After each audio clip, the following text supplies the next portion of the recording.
तो इसी के साथ आज हम सीखेंगे सिक्कों पर आधारित प्रश्न। तो हेलो फ्रेंड्स, आप सभी का अपने मेधा क्लास में स्वागत है। आज जो है हम अपने ऑल वनडे एग्ज़ाम पर आधारित जो है एक महत्वपूर्ण टॉपिक को पढ़ेंगे, जो हमारा है सिक्कों पर आधारित प्रश्न। इस पर जो है आने वाले जो भी महत्वपूर्ण प्रश्न हैं वो उन सभी क्वेश्चन को आज हम करेंगे। तो चलिए जो है आज हम सिक्कों पर आधारित प्रश्नों के बारे में देखते हैं। तो इस पर किस प्रकार प्रश्न आता है तो उसको हम देखते हैं, उसके बाद हम जो है इस प्रश्न का हल करते हैं। तो हमारा दिया गया है कि एक बैग में जो है 372 सिक्के हैं, जिनमें जो है ₹1 50 पैसा और जो है 25 पैसे के सिक्के हैं। ये जो सिक्कों की संख्या का अनुपात जो हमारा 13:11:7 का अनुपात दिया होता है, तो प्रत्येक प्रकार के सिक्कों की संख्या ज्ञात कीजिए। यानी जो हमारा एक कोई बैग है उसमें हमारा 372 सिक्के हैं, जिनमें जो हमारा ₹1 का भी सिक्का है, 50 पैसे का भी सिक्का है तथा 25 पैसे का सिक्का है। तो यहाँ दिया गया है कि ये सिक्कों का अनुपात जो है 13:11:7 का अनुपात है, तो हमें प्रत्येक प्रकार के सिक्कों की संख्या बताइए। तो चलिए जो हम इस प्रश्न को हल करते हैं, हमारा किस प्रकार इसका सॉल्यूशन होगा। तो यहाँ पर देखो सिक्कों की संख्या का अनुपात जो दिया गया हमारा 13:11:7 के अनुपात में दिया गया, और टोटल सिक्कों की संख्या हमारा कितना दिया गया, 372 दिया गया। तो यहाँ पर पूछा है कि प्रत्येक प्रकार के सिक्कों की संख्या हमें बताइए। तो इस कंसेप्ट को हल करने से पहले हम एक कंसेप्ट को देख लेते हैं। जैसे यहाँ पर जो है माना हमारा कोई संख्या है, A/B/C के अनुपात में कोई संख्या दिया गया है, 2:3:5 के अनुपात में दिया गया है, और यहाँ पर टोटल संख्याओं का योग जो है हमारा A+B+C का मान जो है 60 दिया गया है। तो यदि यहाँ पर पूछे कि हमारा A का मान क्या क्या होगा, तो A का मान ज्ञात करने के लिए हम क्या करते हैं, देखो A का मान लेकर यहाँ पर देखो जो मतलब जिस संख्या का मान पूछेगा उसको हम ऊपर लिखेंगे यहाँ पर, उसके बाद टोटल सभी संख्या को जोड़ देंगे। तो यहाँ पर देखो टोटल सभी संख्या को जोड़ेंगे तो हमारा 10 हो जाएगा।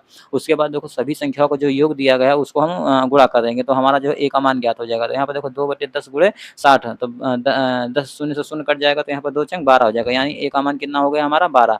तो हमें क्या करना है, देखो हमें A का मान ज्ञात करना है, तो A का मान हम यहाँ पर A का मान रखेंगे। उसके बाद देखो टोटल सभी संख्याओं को हम जोड़ देंगे, जोड़कर जो है उससे भाग कर देंगे। उसके बाद जो हमारा टोटल संख्या जो दिया गया है, यानी हमारा A+B+C का मान जो हमारा दिया गया वो 60 दिया गया। उसके बाद उसमें हम जो है 60 से गुणा कर देंगे, तो यहाँ से शून्य कट जाएगा, तो 2 छंग 12, तो यहाँ से हमारा A का मान 12 ज्ञात हुआ। अब उसी प्रकार ये इसमें पूछ लेता हमारा B का मान ज्ञात कीजिए। तो B का मान ज्ञात करने के लिए हमने क्या बताया कि सबसे पहले जो जिस संख्या का मान पूछे उसको हम लिख लेंगे। यहाँ पर B का मान कितना है, 3 है, तो यहाँ पर 3 लिखेंगे। उसके बाद टोटल संख्या हम जोड़ लेंगे। टोटल हमारा संख्या कितना है, हमारा टोटल संख्या 10 है। अब देखो 10 है, अब सभी तीनों संख्याओं का योग हमें कितना दिया गया, वो तीनों संख्याओं का योग हमें 60 दिया गया। तो यहाँ पर हम 60 से गुणा कर देंगे। अब जब यहाँ से 60 गुणा करेंगे, ये शून्य से शून्य ये कट जाएगा। उसके बाद देखो 3 छः कितना हो जाएगा, 18, यानी हमारा जो है B का मान 18 हो जाएगा। उसी प्रकार जो हम C का मान जब ज्ञात करेंगे, तो 5 बटे हम 60 लिखेंगे, 5/10 लिखेंगे। उसके बाद 60 से गुणा कर देंगे, तो हमारा शून्य से शून्य कट जाएगा, तो 5 छः कितना हो जाएगा, 30, यानी जो है हमारा C का मान 30 आ जाएगा। तो इसी कंसेप्ट को हम ध्यान में रखते हुए इस प्रश्न को हम हल करते हैं। तो यहाँ पर देखो हमारा सिक्कों का अनुपात क्या दिया गया, सिक्कों का अनुपात हमारा ₹1 का 13 सिक्का है, और उसका 13 सिक्का है, 50 पैसे का 11 सिक्का है। उसके बाद जो है 25 पैसे का जो है 7 सिक्का है। ये सिक्कों का अनुपात दिया है, यहाँ पर सिक्कों की संख्या नहीं है। मान लेंगे कि माना हमारा सिक्कों की संख्या x है, तो यहाँ पर जो x जब मान लेंगे, तो हमारा सिक्कों की संख्या देखो 13x अनुपात 11x अनुपात जो है 7x अनुपात के अनुपात में हो जाएगा। अब देखो यहाँ पर हमारा ₹1 के सिक्के का अनुपात हो गया, ये भी 50 पैसे के सिक्के का अनुपात हो गया, ये जो हमारा 25 पैसे का सिक्के का अनुपात हो गया। अब देखो यहाँ हमने क्या माना सिक्कों की संख्या x है, तो यहाँ पर देखो टोटल सिक्कों की संख्या हमें कितना दिया गया, 372 दिया गया। अब देखो जब 372 दिया गया, तो हम जब ₹1 के सिक्कों की संख्या क्या माने थे, यहाँ पर मान लिया हम 13 एक्स माने थे, तो 13 एक्स बटे जो हम क्या करेंगे, ये तीनों संख्याओं को हम जोड़ेंगे। तो 13 7 कितना हो जाए, 20 होता है, प्लस 11 कितना हो जाए, 31 होगा। तो यहाँ पर हमारा टोटल 31 एक्स हो जाएगा। तो एक्स से एक्स कट जाएगा, इसीलिए हम जो यहाँ पर एक्स नहीं माने हैं। तो ये जो है हम आपको बताने के लिए बताएं कि आप ये एक्स मान कर लगा सकते हैं, लेकिन जो भी बच्चे कंपटीशन की तैयारी करते हैं वो जो है इस प्रश्न को डायरेक्ट लगाने का प्रयास करें, क्योंकि आप जब एक्स मानेंगे तो वहाँ पर हमें समय लगेगा। तो यहाँ पर जो एक्स कट जाएगा, तो यहाँ पर देखो 31 बराबर कितना होता है, हमारा 372 होता है। तो यहाँ पर टोटल कितना आएगा, 13 गुणे 12, यानी देखो 12 बराबर 144 होता है। 12 बराबर 144 होता है, फिर एक बार और गुणा कर देंगे तो 13 बार हो जाएगा। तो यहाँ पर 144 में जब हम 12 जोड़ेंगे तो हमारा 156 हो जाएगा। ये तो हमारा जो है गुणा करने का अंदाज है। आप जो है आप किस प्रकार गुणा करते हैं ये आप पर डिपेंड करता है। तो इस प्रश्न को आप अच्छी तरह समझे होंगे। तो इसी पर आधारित जो है हम अन्य जो है प्रश्नों को आप करते हैं। अगला टाइप दिया गया है कि एक थैले में जो 378 सिक्के हैं, मतलब कोई एक थैला था, उसमें 378 सिक्के हैं, जिनमें हमारा ₹1 का सिक्का है, 50 पैसे का सिक्का तथा 25 पैसे का सिक्का है, जिनके मूल्यों का अनुपात जो हमें दिया गया है। यहाँ पर वहाँ पर देखो हमें सिक्कों का अनुपात दिया गया था, लेकिन यहाँ पर देखो मूल्यों का अनुपात दिया गया है। मूल्यों का अनुपात 13:11:7 के अनुपात में दिया गया है। तो प्रत्येक प्रकार के सिक्कों की संख्या हमें ज्ञात कीजिए। अब देखो इसको हल करने के लिए सबसे पहले हम क्या देखेंगे, हमें सिक्कों की संख्या कितना दिया गया है, टोटल दिया गया है 378 दिया गया। अब मूल्यों का अनुपात देखो हमें यहाँ दिया गया 13:11:7, यानी देखो ये सिक्कों की संख्या दिया गया तथा मूल्यों का अनुपात दिया गया। तो हमें सबसे पहले क्या करना है, ये मूल्यों की संख्या दिया है तो मूल्य और सिक्कों की संख्या का अनुपात पूछ रहा है, तो सबसे पहले हम क्या करेंगे, मूल्यों की संख्या का अनुपात से हम जो है सिक्कों की संख्या का अनुपात ज्ञात करके तब हम जो है इस प्रश्न का हल कर पाएंगे। अब देखो सबसे पहले क्या करेंगे, यहाँ पर देखो संख्या का अनुपात लिखेंगे। संख्या हमारे मूल्यों का अनुपात क्या दिया था, 13:11:7 के अनुपात में दिया गया था। लेकिन हम जब संख्या के अनुपात ज्ञात करेंगे तो सबसे पहले देखो 1 रुपये का 13 मूल्य दिया गया, तो 1 रुपये में कितने सिक्के होते हैं, तो 1 रुपये में हम 1 सिक्का होता है, इसीलिए जो हम 13 में 1 से गुणा करेंगे। अब देखो मूल्यों की संख्या हमारा 11 दिया गया, लेकिन हमारा जो 50 पैसे का 1 रुपये में 50 पैसे का कितना सिक्का होता है, तो आप बताएंगे दो सिक्के होते हैं, इसीलिए जो हम 11 में जो 2 से गुणा किए हैं। अब उसके बाद अब 7 गुणे 4, अब देखो ये 4 कहाँ से आया, तो यहाँ पर हम देखेंगे कि 1 रुपये में हमारा 25 पैसे का कितना सिक्का होता है, 4 सिक्का होता है, इसीलिए जो हम ये 7 मूल्यों की संख्या दिया गया था। तो जब मूल्यों की संख्या में हम क्या नाम है, सिक्कों की संख्या से गुणा कर देंगे तो हमारा जो सिक्कों का अनुपात ज्ञात हो जाएगा। तो यहाँ पर देखो मूल्यों की संख्या हमारा 7 दिया था, उसके बाद हम 1 रुपये में 4 सिक्के होते हैं तो 4 से गुणा कर देंगे, तो यहाँ पर जो है सिक्कों की संख्या का अनुपात ज्ञात हो जाएगा। तो हमारा देखो यहाँ से जो हमारा सिक्कों की संख्या का अनुपात क्या हो जाएगा, यहाँ पर 13 हो जाएगा, देखो 11 दूना 22 हो जाएगा, उसके बाद 7 चौक 28 हो जाएगा। तो यहाँ पर हमारा क्या हो गया, सिक्कों की संख्या का अनुपात यहाँ पर 11 हो गया। तो हमारा कितना है, 13:22 जो 28 आ गया। अब देखो ये हमारा पहले प्रकार के प्रश्न ज्ञात हो गया, क्योंकि हमें सिक्कों की संख्या टोटल संख्या देखो हमारा 378 दिया गया, लेकिन टोटल संख्या का अनुपात जो हमारा दिया गया 13:22:28। ये देखो अब देखो यहाँ से जब हमें जो है सिक्कों की संख्या का अनुपात पता चल गया, तो हम सिक्कों की संख्या ज्ञात करने के लिए हमें क्या करना पड़ता है। देखो यहाँ पर सबसे पहले 1 रुपये की सिक्कों की संख्या ज्ञात करने के लिए हमें क्या करना पड़ता है, 1 रुपये के सिक्कों की संख्या 13 है, तो यहाँ पर हम 13 लिखेंगे, बटे जो ये 63 कहाँ से आया, अभी हम सीखे हैं, ये सभी तीनों अनुपातों को जोड़ लेंगे, तब तीनों अनुपातों को जब जोड़ेंगे देखो 22-28 कितना हो जाएगा, 22-28 हमारा हो जाता है 40 हो जाएगा। उसके बाद 22-28 हमारा 50 और प्लस 13 कितना हो जाएगा, 63 हो जाएगा। तो यहाँ पर जो है 13/63 गुणे हमारा टोटल सिक्कों की संख्या कितना था, 378 दिया गया था। तो देखो 13 एकम 13 63 एकम 63 63 छक्का जो है 378 होता है। तो यहाँ पर जो है बचा कितना, 13 गुणे 6 हो गया, तो 13 छंग कितना होता है, 78 होता है। तो यहाँ से 1 रुपये के सिक्कों की संख्या कितना हमारा हो गया, 78 आ गया। अब देखो उसके बाद हमारा 50 पैसे के सिक्कों की संख्या ज्ञात करने के लिए हम क्या करेंगे, यहाँ पर हमारा सिक्कों का अनुपात क्या देगा, 13:22, यानी 50 पैसे का अनुपात जो दिया गया हमारा 22 दिया गया। अब देखो यहाँ पर हम 22/63, अब 63 हम तीनों संख्याओं को जोड़कर लिखे हैं। उसके बाद हमारा टोटल सिक्कों की संख्या 378। अब देखो 63 एकम 63 63 छक्का कितना होता है, 378। अब देखो 22 छक्का कितना होता है, 136। तो यहाँ पर हमारा 50 पैसों के सिक्कों की संख्या जो है हमारा टोटल 136 आ गया। अब उसके बाद हमारा तीसरा प्रश्न क्या है, तीसरा प्रश्न में हमें 25 पैसे के सिक्कों की संख्या पूछा। अब देखो 28 हमारा यहाँ पर अनुपात दिया गया सिक्कों की संख्या का अनुपात। अब देखो यहाँ पर 28/63 हम तीनों संख्याओं को जोड़कर गुणे जो है हम मतलब तीनों संख्याओं का योग किया है। अब 63 एकम 63 63 छक्का 378। अब देखो 28 छक्का 168 होता है। तो ये हमारा 25 पैसे के सिक्कों की संख्या जो है 168 है। उसके बाद 50 पैसे के सिक्कों की संख्या 136 है, और उसके बाद हमारा 1 रुपये के सिक्कों की संख्या 178। अब जब इन तीनों संख्याओं को आप जोड़ेंगे तो हमारा तीनों संख्याओं को जोड़ने पर हमें जो है सिक्कों की संख्या 378 आ जाएगा। तो हमें आशा होगा कि ये प्रश्न आप अच्छी तरह समझे होंगे। अब जो है इसके बाद हम नेक्स्ट टाइप को पढ़ते हैं कि हमारा नेक्स्ट टाइप का प्रश्न किस प्रकार है। अब देखो हमारा अगला नेक्स्ट प्रश्न क्या है कि एक थैले में जो हमारा 1 रुपये का सिक्का, 50 पैसे का सिक्का तथा 25 पैसे का सिक्का है, ये जो सिक्कों का अनुपात जो हमारा दिया गया 1:4:4 के अनुपात में दिया गया। ये जो उस थैले में जो कुल 200 रुपये हैं, तो प्रत्येक प्रकार के सिक्कों की संख्या ज्ञात कीजिए। तो देखो अभी तक हमने देखा कि वहाँ पर हमें सिक्कों की संख्या दिया रहता था, लेकिन यहाँ पर जो सिक्कों का मूल्य दिया, मतलब सिक्कों में मतलब थैले में जितने सिक्के हैं उनका मूल्य दिया गया है। तो मूल्य कितना दिया गया, 200 रुपये दिया। तो हमें 200 रुपये दिया, तो उसमें हमें प्रत्येक प्रकार के सिक्कों की संख्या ज्ञात कीजिए। तो यहाँ पर सबसे पहले हम इस प्रश्न को हल करेंगे। तो यहाँ पर देखो सिक्कों के अनुपात हमें कितना दिया गया, 1:4:4 के अनुपात में हमें सिक्कों का अनुपात दिया गया। टोटल मूल्य हमारा जो दिया गया वो 200 रुपया दिया गया। अब देखो इस कंसेप्ट को देखने से पहले अधिकतर ये बच्चे जानते होंगे कि 1 रुपये में हमें 50 पैसे के 2 सिक्के होते हैं। उसके बाद 1 रुपये में जो हमारा 1 रुपये में 1 का 1 सिक्का होता है। उसके बाद 1 रुपये में हमारा 25 पैसे का जो है 4 सिक्का होता है। तो ये जो आप अच्छी तरह से जानते होंगे। अब देखो जब हमारा मूल्य 200 रुपया दिया गया, सिक्कों का अनुपात 1:4:4 के अनुपात में दिया गया, तो यहाँ पर जो है हम मानेंगे माना सिक्का जो है सिक्कों की संख्या जो है सिक्कों की संख्या यक्स है। जब सिक्कों की संख्या यक्स है तो यहाँ पर देखो सिक्कों का अनुपात हमें कितना दिया गया 1:4 के अनुपात में दिया गया। तो यहाँ पर जब हम सिक्कों की संख्या यक्स मान लेंगे तो हमारा अनुपात कितना ज्ञात हो जाएगा। तो यहाँ पर हमारा 1 अनुपात 4x अनुपात जो है 4x हो जाएगा। तो यहाँ पर जो हमारा नया अनुपात क्या होगा 1x अनुपात 4x अनुपात 4x।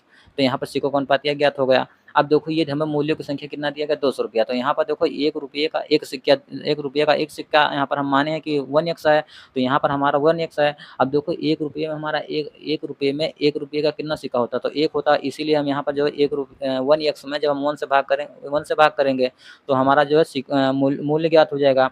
अब उसके बाद देखो हमारा 50 पैसे के सिक्कों की 50 पैसे के सिक्कों का अनुपात कितना दिया गया है, यहाँ पर 4x अभी हमने देखा है, तो यहाँ पर 4x लिखेंगे। अब देखो 50 पैसे का जो सिक्का है वो ₹1 में कितना प्राप्त होता है, तो आप बताएँ ₹1 में कितना सिक्का होता है, तो आप बताएँगे कि ₹1 में 2 सिक्का होता है सर। अब उसके बाद जो है ये 4x हमारा जो है 25 पैसे के 25 पैसे के सिक्के का अनुपात जो दिया गया है, हमारा 4x दिया गया है। अब देखो ₹1 में हमारा जो है 25 पैसे का सिक्का कितना होता है, तो आप बताएँगे सर कि यहाँ पर 4 सिक्के होते हैं। टोटल मूल्य हमारा कितना दिया गया है, ₹200 दिया गया है। आप पूछेंगे कि सर आप यहाँ पर जो है क्यों जो है आप सिक्कों की संख्या से भाग किए हैं, तो यहाँ पर देखो इसलिए हम सिक्कों की संख्या से भाग किए हैं क्योंकि हमारा जो अनुपात मूल्य जो दिया गया है ये रुपये में दिया गया है। इसीलिए जो हम सभी सिक्कों का अनुपात जो दिया गया है उसे हम रुपये में बदल कर जो है 200 के बराबर किए हैं। तो ये जो आप समझे होंगे। अब देखो इस प्रश्न को जब हल करेंगे 1x में 1 से भाग करेंगे तो हमारा x प्राप्त होगा।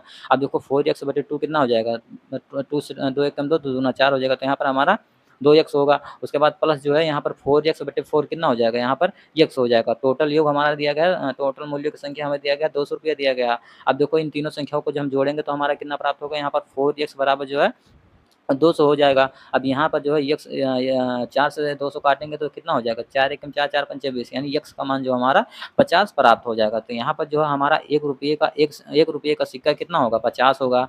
अब देखो हम 50 पैसे के सिक्कों की संख्या का अनुपात क्या माने थे, तो यहाँ पर हम 50 पैसे के सिक्कों का अनुपात जो माने थे ये 4x माने थे। यहाँ पर जो हम x का मान 50 निकला तो यहाँ पर 4 गुणे 50 करेंगे तो कितना हो जाएगा हमारा, यहाँ पर 200 हो जाएगा। तो हमारा जो 50 पैसे के सिक्कों का मतलब सिक्कों की संख्या जो होगा वो ₹200 होगा, ₹200 होंगे। अब उसके बाद जो हमारा 25 पैसे के सिक्के का अनुपात क्या माने थे, यहाँ पर हमने 4x माना था। तो यहाँ पर जब हम 4 गुणे 50 का मान हमारा जो है x का मान हमारा 50 है, तो 4 गुणे हम 50 करेंगे तो हमारा कितना हो जाएगा, 200 प्राप्त हो जाएगा। तो यहाँ पर भी हमारा जो है 25 पैसे के सिक्के का 25 पैसे के सिक्के का अनुपात जो 200 सिक्के ही होंगे। तो आप जो है इस प्रश्न को आप अच्छी तरह समझे होंगे। अब देखो इसी से रिलेटेड हम अन्य प्रश्नों को करते हैं।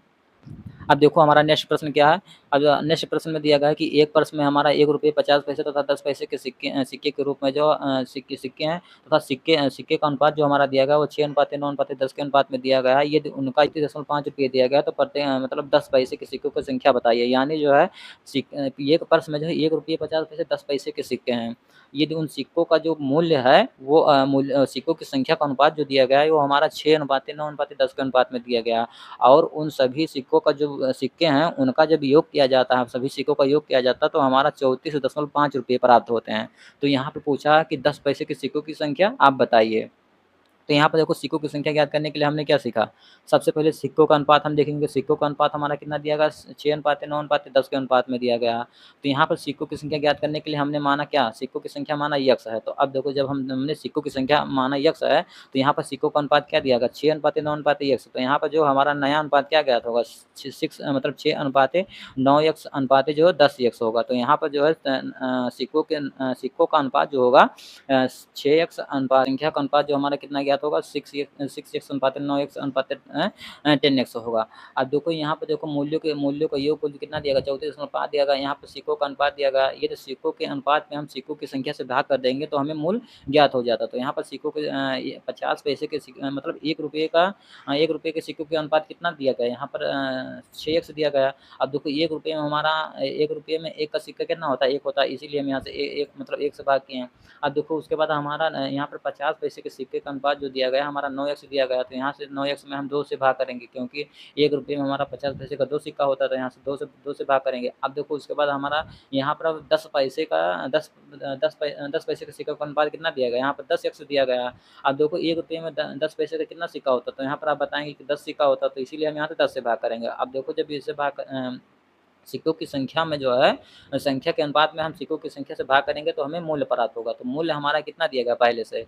यहाँ पे मूल्य हमारा 34.5 रुपये दिया गया है। तो यहाँ से हमें x का मान ज्ञात करना है। तो यहाँ पर जो है 6x प्लस 6x होगा, क्योंकि 6x में हम 1 से भाग करेंगे तो यहाँ पर हमारा 6 1 वो प्राप्त होगा। उसके बाद प्लस हमारा जो है यहाँ पर देखो 9x में हम जब 2 से भाग करेंगे तो यहाँ पर देखो 2 2 चौक 8 2 पंचे 10, तो यहाँ पर 4.5x प्राप्त होगा। उसके बाद प्लस यहाँ से 10 से 10 पूरा कट जाएगा, यानी हमारा x बचेगा। बराबर टोटल कितना हमारा दिया गया यहाँ 34.5 दिया गया। अब देखो जब हम इन तीनों संख्याओं को जोड़ेंगे तो कितना होगा हमारा, देखो 6 4 10 और 1 11, 11.5 हो जाएगा।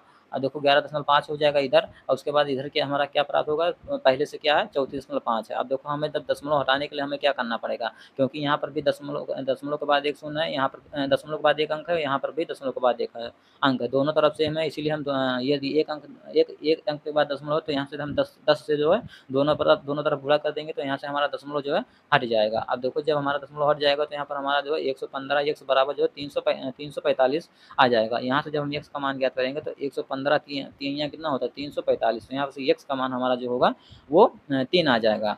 अब देखो यहाँ पर पूछा गया था प्रश्न में कि हमें 10 पैसे के सिक्कों की संख्या बताइए, तो 10 पैसे के सिक्कों की संख्या का अनुपात कितना था, यहाँ पर हमने 10x माना था, तो यहाँ पर x का मान हमारा कितना ज्ञात हुआ 3 ज्ञात हुआ। तो यहाँ से देखो 10 पैसे के सिक्कों का अनुपात हमने 10x माना था, तो यहाँ से x का मान जो हमारा